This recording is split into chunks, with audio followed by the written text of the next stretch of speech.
इतिहास में कई राजा हुए, कई साम्राज्य बने और मिट गए, लेकिन कुछ कहानियां सिर्फ जीत या हार की नहीं होती, वो होती है अटूट संकल्प और बलिदान की। आज हम एक ऐसे ही छत्रपति की गाथा में उतरेंगे जिसने मौत को चुना पर अपने स्वाभिमान से समझौता नहीं किया।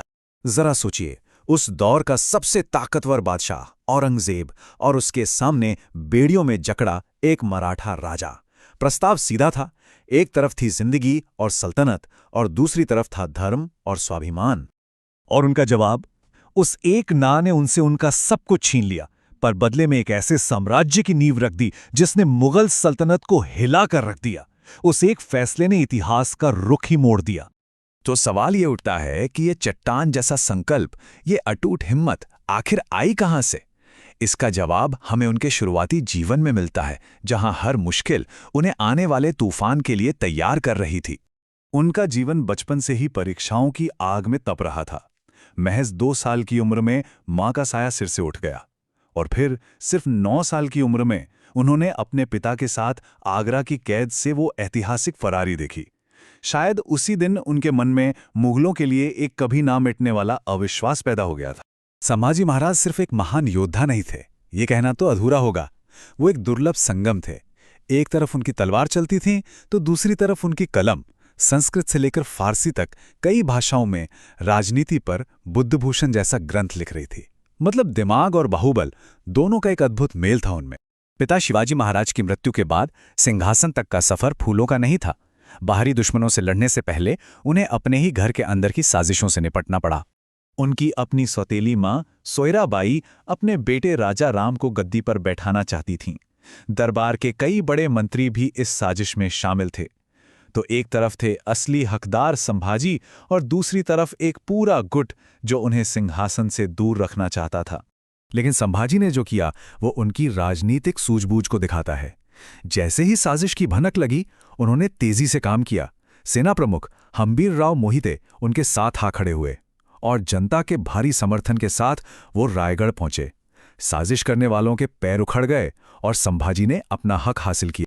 और छत्रपति बनते ही असली परीक्षा शुरू हुई। उनके सामने आ खड़ा हुआ हिंदुस्तान का सबसे बड़ा शहंशाह औरंगजेब।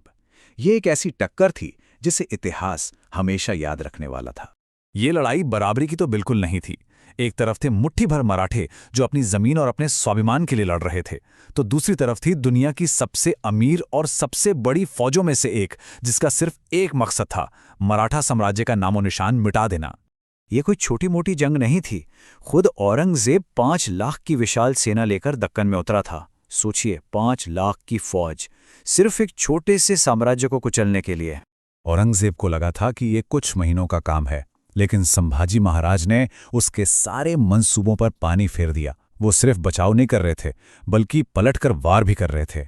मुगलों के बड़े शहर बुरहानपुर पर हमला करना या फिर औरंगजेब के बागी बेटे को पनाह देना, ये सब उनके निडर स्वभाव को दिखाता। 9 साल, पूरे 9 साल तक संभाजी महाराज मुगलों के लिए एक पहेली बने रहे। लेकिन इतिहास गवाह है, बड़े बड़े साम्राज्य बाहरी ताकत से नहीं, अंदर के धोखे से तबाह होते हैं। यही तो सबसे बड़ा सवाल है। जो राजा इतनी बड़ी मुगल सेना को 9 साल तक छकाता रहा, वो अचानक कैसे पकड़ा गया? जवाब दिल तोड़ने वाला है और सिर्फ एक शब्द का है, धोखा। उन्हें किसी जंग के मैदान में नहीं हराया गया था, उन्हें अपनों ने ही धोखा दिया था।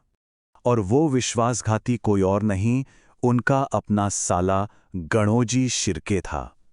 एक निजी रंजिश के चलते उसने संभाजी महाराज के गुप्त ठिकाने की खबर मुगलों तक पहुंचा दी, और इसी धोखे की वजह से संगमेश्वर में उन्हें और उनके सलाहकार कवि कलश को बंदी बना लिया गया। और यहां से कहानी का वो हिस्सा शुरू होता है जो इंसानियत की क्रूरता और एक इंसान के विश्वास की सबसे बड़ी परीक्षा है। औरंगजेब के सामने जब उन्हें पेश किया गया तो शर्त वही थी, इस्लाम कबूल करो। संभाजी महाराज ने इनकार कर दिया। पहली सजा के तौर पर उनकी जुबान काट दी गई ताकि वो अपने धर्म की जय जयकार न कर सकें। जब जबान की खामोशी के बाद भी आत्मा नहीं झुकी तो गर्म लोहे की सलाखों से उनकी आंखें फोड़ दी गईं। मकसद सिर्फ शारीरिक पीड़ा देना नहीं था, बल्कि उनकी आत्मा को तोड़ना था। ये अमानवीय यातना कई हफ्तों तक चलती रही। एक एक करके उनके अंग काटे गए, लेकिन हर जख्म के साथ उनका संकल्प और मजबूत होता गया। उन्होंने न तो अपना धर्म बदला और न ही रहम की भीख मांगी। औरंगजेब को लगा कि उसने जीत हासिल कर ली। उसने संभाजी के शरीर को तो खत्म कर दिया था, लेकिन अनजाने में उसने एक ऐसी विरासत को जन्म दे दिया था जो उसके खुद के साम्राज्य को तबाह करने वाली थी।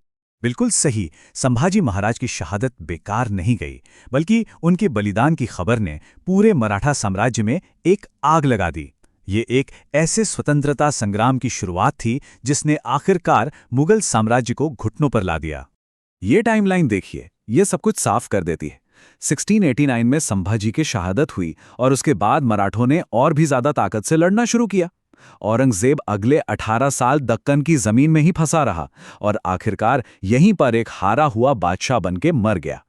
तो अंत में छत्रपति संभाजी महाराज की कहानी सिर्फ एक राजा की बहादुरी की कहानी नहीं है। ये इस बात का प्रमाण है कि कुछ सिद्धांत, कुछ आदर्श जिंदगी से भी बढ़कर होते हैं।